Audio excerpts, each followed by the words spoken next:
Hello everyone. बच्चों, आज मैं आपको नंबर सिस्टम के बारे में बताने जा रहा हूं और मुझे उम्मीद है कि आपको जब आप ये वीडियो पूरी देख लेंगे तो आपको नंबर सिस्टम की कोई प्रॉब्लम नहीं रहेगी, क्योंकि मैं इस वीडियो में सारी चीजें बता दूंगा जो आपकी बुक में लिखी हुई है या बुक से अलग भी कुछ चीजें लिखी हुई है, वो भी मैं आज इस वीडियो में बता दूंगा। बस आपसे थोड़ी सी रिक्वेस्ट है कि आप वीडियो को पूरी देखें और अगर वीडियो अच्छी लगे तो चैनल को सब्सक्राइब करें और वीडियो को लाइक करें, ठीक है। और अपने दोस्तों के साथ शेयर करना बिल्कुल भी मत भूलें। तो ज्यादा देर ना करते हुए मैं चैप्टर को शुरुआत करता हूं और मुझे उम्मीद है कि आप इस वीडियो के बाद आपकी कोई प्रॉब्लम नहीं रहेगी। नंबर सिस्टम में प्राकृतिक संख्या किसे कहा जाता है, वोल नंबर किसे कहा जाता है, या पूर्ण संख्या किसे कहा जाता है, या फिर इंटीजर्स या पूर्णांक किसे कहा जाता है, सम संख्या, विषम संख्या, भाज्य संख्या, अभाज्य संख्या, या फिर चक्रीय संख्या, या फिर परिमेय संख्या, अपरिमेय संख्या, वास्तविक संख्या और अवास्तविक संख्या। आज मैं आपको इनके बारे में सब कुछ बताने जा रहा हूं बिल्कुल डिटेल के साथ। वीडियो थोड़ी सी लंबी हो सकती है, इसलिए आपको वीडियो पूरी देखनी है, ठीक है। ज्यादा देर ना करते हुए वीडियो की शुरुआत करते हैं। चलो, सबसे पहले जो हमारा नंबर आता है वो हमारा नंबर आता है आपका नेचुरल नंबर का। नेचुरल नंबर आपको सभी को पता होगा किसे कहा जाता है। हिंदी में इसको बोला जाता है प्राकृतिक संख्या कहा जाता है। क्या बोला जाता है इसको? प्राकृतिक संख्या कहा जाता है। प्राकृतिक संख्या या फिर प्राकृत संख्या भी इसको बोल दिया जाता है। क्या बोला जाता है? प्राकृत संख्या। इसको हम कैपिटल एन से डिनोट करते हैं क्योंकि N4 होता है नेचुरल, और जो ये संख्या होती है वे होती है जो भी संख्याएं हम गिनती में यूज करते हैं, गिनती में प्रयोग करते हैं, उन संख्याओं को कहा जाता है प्राकृतिक संख्या। जैसे 1, 2, 3, 4, 5, 6 सब ये क्या हो जाएगी, और ये हमारी कहां तक होती है? अनंत तक होती है। ये सारी की सारी संख्याएं कहां तक होती है? अनंत तक होती है। अनंत का साइन ऐसे बनता है। दूसरा जो हमारा नंबर आता है, दूसरा नंबर आपका आता है वोल नंबर का। वोल नंबर को हिंदी में बोला जाता है पूर्ण संख्या। क्या बोला जाता है इसको? पूर्ण संख्या बोला जाता है। पूर्ण संख्या में इसे कैसे प्रदर्शित करेंगे? अर्थात जो भी हमारे पास प्राकृतिक संख्याएं थी, प्राकृतिक संख्याओं के साथ 0 ऐड कर दो तो उसे क्या कहा जाएगा? उन्हें कहा जाएगा वोल नंबर या फिर पूर्ण संख्या कहा जाएगा। 0, 1, 2, 3, 4 और ये भी कहां तक होती है? आपकी अनंत तक होती है, ठीक है। थोड़ा सा अगर आपको ये वीडियो मतलब वर्ड आपको थोड़े कम दिखाई दे रहे हो तो आप वीडियो को जूम करके देख लीजिए, ठीक है। अब देखो, जो तीसरा नंबर आता है, तीसरा नंबर आता है आपका पूर्णांक का। तीसरा नंबर किसका आता है? पूर्णांक का आता है। पूर्णांक को इंग्लिश में बोला जाता है इंटीजर्स। क्या बोला जाता है इसको? इंटीजर्स बोला जाता है। इसको हम इंटीजर्स को या तो कैपिटल आई से डिनोट करते हैं या फिर किससे डिनोट करते हैं? जेड से डिनोट करते हैं। किसी से भी डिनोट कर लेते हैं। और इसमें जो हमारी नंबर होती है, इसमें हमारी कौन कौन सी संख्याएं आती है उसको बता देता हूं मैं। हमारी इसमें 0, 1, 2, 3, 4 भी आएगी, 5, 6, 7 कहां तक होगी? अनंत तक होगी। इधर आपकी -1, -2, -3, -4 माइनस अनंत तक हो जाएगी। इधर भी कहां तक हो जाएगी? अनंत तक हो जाएगी। तो पूर्णांक किसे कहा जाता है? पूर्णांक कहा जाता है आपको जो अपने आप में पूर्ण संख्या हो। अर्थात अगर मैं पूर्णांक का संधि विच्छेद करूं तो आपका होगा कि पूर्ण प्लस अंक होगा। क्या होगा? पूर्ण प्लस अंक होगा। अर्थात जो अंक अपने आप में पूर्ण हो उसे क्या कहा जाएगा? पूर्णांक कहा जाएगा, ठीक है। समझ में आ गया होगा। अब मैं इसमें कुछ प्रॉपर्टी बता देता हूं। इसमें कुछ चीजें लिखी आती है, जैसे आपने देखा होगा धन पूर्णांक। इसको समझ लेंगे एक बार। धन पूर्णांक मतलब ऐसा पूर्णांक जिसके पास धन न हो। इसका मतलब ये नहीं है कि इसके पास धन है। धन का मतलब होता है पॉजिटिव, प्लस का। अर्थात जो हमारे पूर्णांक प्लस के हैं, 0 तो प्लस माइनस की होती नहीं, तो कौन से हो गए इसमें? 1, 2, 3, 4 कहां तक हो गए? हमारे अनंत तक हो जाएगी। ये हो जाएगा हमारे धन पूर्णांक। और धन पूर्णांक को किससे डिनोट करेंगे? पूर्णांक को आई से डिनोट करते हैं, और आई धन पूर्णांक है तो इसका मतलब इसको प्लस से डिनोट करेंगे। वो ये हमारा क्या आ जाएगा? यहां से 1, 2, 3, 4, 5, 6 ये सब क्या हो जाएंगे। और आपने ये चीज देखी होगी, ये किसके बराबर थी? हमारी नेचुरल नंबर के बराबर थी। ठीक है, आपको समझ में आ गया होगा। तो एक क्वेश्चन यहां से भी बन के आता है कि धन पूर्णांक किसे कहा जाता है, धन पूर्णांक कहा जाता है आई पॉजिटिव, और वो किसके इक्वल होता है, वो प्राकृत संख्या या फिर प्राकृतिक संख्या के बराबर होता है। ठीक है, चलो एक आता है हमारा ऋण पूर्णांक। क्या होता है हमारा ऋण पूर्णांक। नेक्स्ट जो नंबर आता है वो किसका आता है, ऋण पूर्णांक। ऋण पूर्णांक का मतलब है आई निगेटिव होगा, ऋण का मतलब क्या हो जाएगा कि वो निगेटिव है, माइनस का है। और इसमें हम कौन कौन सी संख्या ऐड करेंगे, माइनस का 1, -2, -3 कहां तक का, -3, -4 कहां तक का हो जाएगी, ये भी माइनस के इन्फिनिटिव तक हो जाएगी। ठीक है, और जो हमारा आई बना वो आई किसके इक्वल बना, आई पॉजिटिव, मतलब ये वाली संख्या और ये वाली संख्या और 0 और ऐड करते ही आई प्लस और आई नेगेटिव प्लस 0। जो हमारा आई होगा वो आई किसके इक्वल होगा, आई इक्वल होगा आई पॉजिटिव प्लस आई नेगेटिव और 0 के इक्वल होगा। ठीक है, चलो अब हमारा जो नंबर आता है, नेक्स्ट नंबर आता है फोर्थ नंबर। फोर्थ नंबर किसका आता है, इवन नंबर का। किसका नंबर आता है, इवन नंबर आता है। क्या आता है, सम संख्या। सम संख्या को इंग्लिश में क्या बोला जाता है, इसको इंग्लिश में बोला जाता है इवन नंबर। क्या बोला जाता है, इवन नंबर बोला जाता है इसको इंग्लिश में, इवन नंबर बोला जाता है इसको। इवन नंबर वे संख्याएं होती है जो संख्या 2 से विभाज्य हो या फिर उनमें कोई विषम संख्या ना आ रही हो। जैसे आपने देखा होगा कि जो सम संख्या होती है वो 2, 4, 6, 8, 10, और इसमें आपका जो क्वेश्चन है, आपका एक क्वेश्चन बन के आता है कि सबसे छोटी सम संख्या कौन सी होगी। 2 लिखा हुआ है आपकी बुक में, लेकिन वास्तव में अगर आप ए ग्रेड का एग्जाम देते हो तो वहां पे आपको इवन नंबर अगर 2 ऑप्शन में मिलता है तो आपको वहां 2 नहीं लगाना, 0 लगाना है, क्योंकि सबसे छोटी जो सम संख्या होती है या इवन नंबर होती है वो 0 होती है। लेकिन किताबों में क्या लिखी रहती है कि सबसे छोटी इवन नंबर क्या होती है, 2। ठीक है, लेकिन वास्तव में सबसे छोटी जो सम संख्या होती है वो 0 होती है, क्योंकि सम संख्या क्या होती है, जो संख्या 2 से पूर्णतः विभाजित हो जाए उसे क्या कहा जाता है, सम संख्या कहा जाता है। नेक्स्ट जो हमारा नंबर आता है, नेक्स्ट नंबर किसका आता है हमारा, विषम संख्या का। अर्थात जो संख्या विषम संख्या को इंग्लिश में क्या बोला जाता है, ओड नंबर बोला जाता है, ओड नंबर।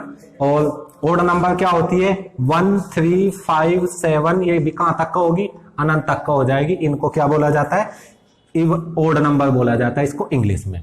ठीक है, इतना आपको समझ में आ गया होगा। अगर आपको समझ में आ गया तो आप इसका स्क्रीनशॉट ले सकते हो। फिर मैं आपको नेक्स्ट स्टेप बताता हूं। नेक्स्ट स्टेप में जो हमारी संख्या का नंबर आता है, छठा नंबर, इस छठे नंबर को एक बार समझ लीजिए आप। जो हमारा नंबर आता है क्या है, अभाज्य संख्या। क्या बोला जाता है इसको, अभाज्य संख्या बोला जाता है, अभाज्य संख्या। ठीक है, अभाज्य संख्या किसे कहा जाता है, अभाज्य संख्या उसे कहा जाता है जो संख्या के गुणनखंड, जिस संख्या के गुणनखंड खुद संख्या हो और एक। जैसे आपने देखा होगा अभाज्य संख्या में दो, अर्थात मैं ये भी कह सकता हूं, अगर मैं एक लैंग्वेज में, सिंपल लैंग्वेज में कह दूं तो आपका क्या होगा, जो हमारी संख्या होती है जो अपने आप से कटे और 1 से कटे, या फिर अपने आप से डिवाइड हो जाए और 1 से डिवाइड हो जाए, मतलब अभाज्य संख्या के लिए कितनी कंडीशन होनी जरूरी है, 2 कंडीशन होनी जरूरी है। वे 2 कंडीशन कौन कौन सी है, जैसे 2, 3, 5, 7, फिर 9 नहीं होगी, फिर 11, फिर 13, फिर 17, फिर 19, फिर क्या हो जाएगी आपकी 23, फिर क्या हो जाएगी आपकी 29। इस तरह से डैश डैश होते हुए आपको यह भी याद रखना है कि प्रथम 10 अभाज्य संख्याओं का योग कितना होता है। अगर मैं आपको बता दूं, प्रथम 10 का योग होता है वो कितना होता है, 129 होता है। इसको भी सवाल के बीच में याद रखना आप, प्रथम 10 अभाज्य संख्याओं का योग कितना होता है। ये भी चीजें बीच बीच में सवाल के बीच में पूछ ली जाती है। ठीक है, अब मैं आपको जो नेक्स्ट नंबर बताता हूं, नेक्स्ट नंबर आता है आपका भाज्य संख्या का। तो भाज्य संख्या किसको कहा जाता है, इसको भी समझ लेंगे एक बार। भाज्य संख्या उसे कहा जाता है, जैसे आपने देखा कि भाज्य संख्या, अभाज्य संख्या किसे कहते हैं, जिसके 2 फैक्टर हो, जिसके 2 अलग अलग फैक्टर हो। जैसे 2 थी, 2 से डिवाइड हो रही और 1 से डिवाइड हो रही। 3 थी, 3 1 से डिवाइड हो रही और 3 से डिवाइड हो रही। आपकी 5 थी, 5 1 से डिवाइड हो रही और किससे डिवाइड हो रही, 5 से डिवाइड हो रही। ठीक है, तो इसके लिए कितने स्टेप होने चाहिए, 2 स्टेप होने चाहिए, अर्थात कितनी सिचुएशन होनी चाहिए इसके लिए, 2 कंडीशन होनी चाहिए। या फिर अगर मैं आपको कह दूं कि भाज्य संख्या किसे कहा जाता है, तो भाज्य संख्या के लिए कंडीशन होनी चाहिए 3, कम से कम 3 होनी चाहिए, ज्यादा से ज्यादा कितनी भी हो सकती है। याद रखना है, भाज्य संख्या के लिए कंडीशन कितनी होनी जरूरी है, 3, और 3 से ज्यादा हो सकती है, कम से कम 3 हो सकती है, 4 भी हो सकती है, 5 भी, 6 भी, अर्थात जो संख्या अपने आप से डिवाइड हो जाए, 1 से डिवाइड हो जाए और उससे अलग भी किसी और संख्या से डिवाइड हो जाए, उस संख्या को कहा जाता है भाज्य संख्या। सबसे छोटी भाज्य संख्या क्या होती है आपकी, 4। ये पीसीएस में क्वेश्चन पूछा गया था कि सबसे छोटी भाज्य संख्या कौन सी है, ऑप्शन में दे रखे थे 1 2 3 4। जिसको इसकी लैंग्वेज पता होगा कि भाज्य संख्या किसे कहा जाता है, वो इसका 4 बिल्कुल सही आंसर लगाएगा।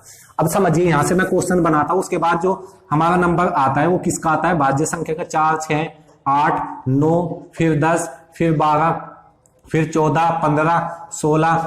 ठीक है, ये सब क्या हो जाएगी हमारे, ये सब हो जाएगी भाज्य संख्या। अब एक क्वेश्चन यहां से बन के आता है कि सबसे छोटी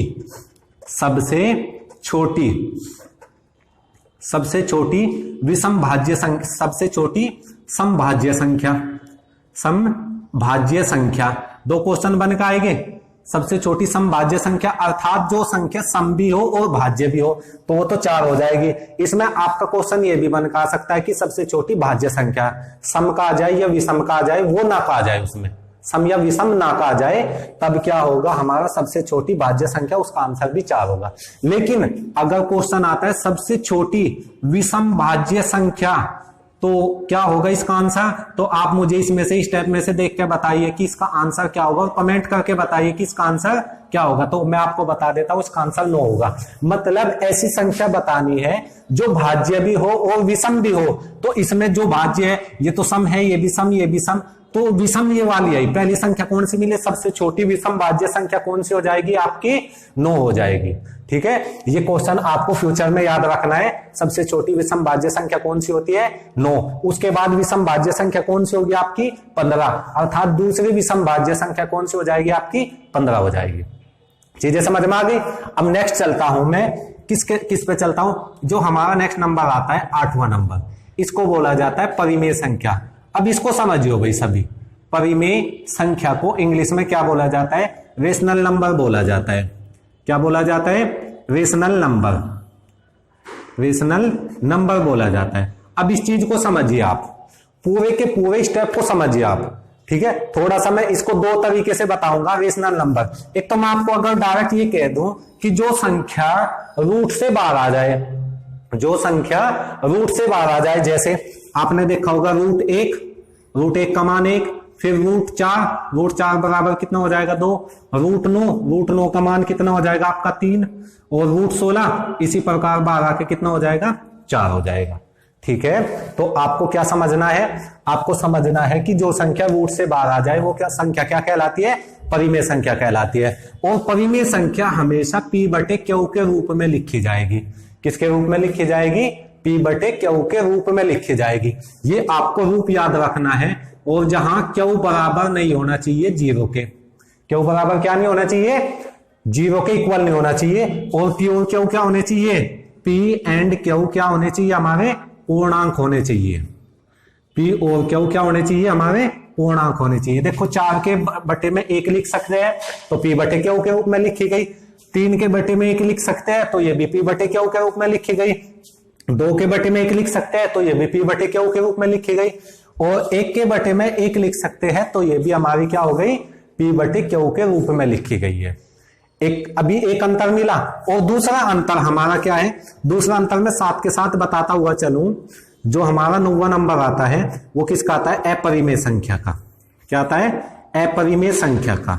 अर्थात जो संख्या रूट से बाहर नहीं आ सकती उसे क्या कहा जाएगा, अपरिमेय संख्या कहा जाएगा। जैसे आपने देखा होगा रूट 2, रूट 3, रूट 5 और रूट 7, रूट 6 भी हो जाएगा आपका। और आपका जो पाई होता है वो पाई भी क्या होता है आपका, अपरिमेय संख्या होता है। लेकिन आपने एक चीज देखी होगी, मैं एक बार यहाँ पर थोड़ा सा कुछ चीजें बता दूं कि पाई का मान हम क्या रखते हैं, 22/7 रखते हैं। ठीक है, 22/7 रखते हैं। लेकिन क्यों रखते हैं? पाई तो एक अपरिमेय संख्या है और 22/7 क्या है? P/Q के रूप में लिखी गई है, तो यह परिमेय संख्या है।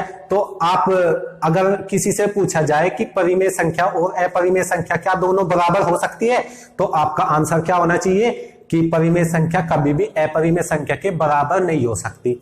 फिर हम इसको बराबर क्यों लेते हैं? पाई बराबर 22/7, इसको क्यों बराबर लेते हैं? तो इस चीज को समझ लीजिए आप, इसको इसलिए बराबर लेते हैं क्योंकि जो पाई का मान होता है और 22/7 का मान होता है वो लगभग बराबर होता है। क्या होता है? लगभग बराबर। जैसे इसका मान तो होगा 3.14732 कुछ इस प्रकार हुआ, कंफर्म नहीं है ये, और इसका मान है 3.1466732 इस प्रकार आया।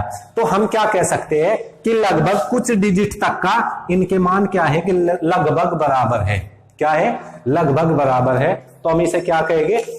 इसमें कहेंगे कि ये लगभग बराबर होते हैं, अर्थात पाई का मान हम 22/7 ले लेते हैं, लेकिन वास्तव में 22/7 नहीं होता, ये क्या होता है यहाँ पे? लगभग बराबर होता है। लगभग बराबर को हम ऐसे डिनोट कर लेंगे, ठीक है? कैसे डिनोट करेंगे? समरूप का साइन भी यही होता है। तो हम पाई का मान कितना रख लेंगे? 22/7 रख लेते हैं। लेकिन आपको एक चीज याद रखने की, जो हमारी पाई होगी वो अपरिमेय संख्या होगी। तो एक तो अंतर होगा आपका परिमेय संख्या और अपरिमेय संख्या में, दोनों में डिफरेंस कैसे पता करेंगे हम? जो संख्या रूट से बाहर आ जाए तो उसे तो क्या कहेंगे? परिमेय संख्या कहेंगे, और जो रूट से बाहर नहीं आ सकती उसे क्या कहेंगे हम? अपरिमेय संख्या कहेंगे। नेक्स्ट चीज देख लेते हैं एक बार। नेक्स्ट में मैं आपको बता दूं, एक होता है आपका साइक्लिक नंबर। साइक्लिक नंबर अर्थात चक्र।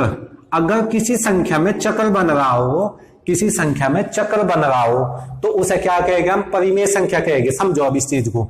जैसे अगर किसी संख्या का, जैसे 22/7 का मान, 22/7 का मान ये आया 3.14714714732, फिर 14732, फिर 14732, अर्थात इस प्रकार डैश डैश करता हुआ। तो यहाँ पे 0.14732 के बाद 14732 के बाद 14732 के बाद चक्र बन रहा, मतलब वापस से भी संख्या आ रही, तो इन संख्याओं को कहेंगे हम परिमेय संख्या।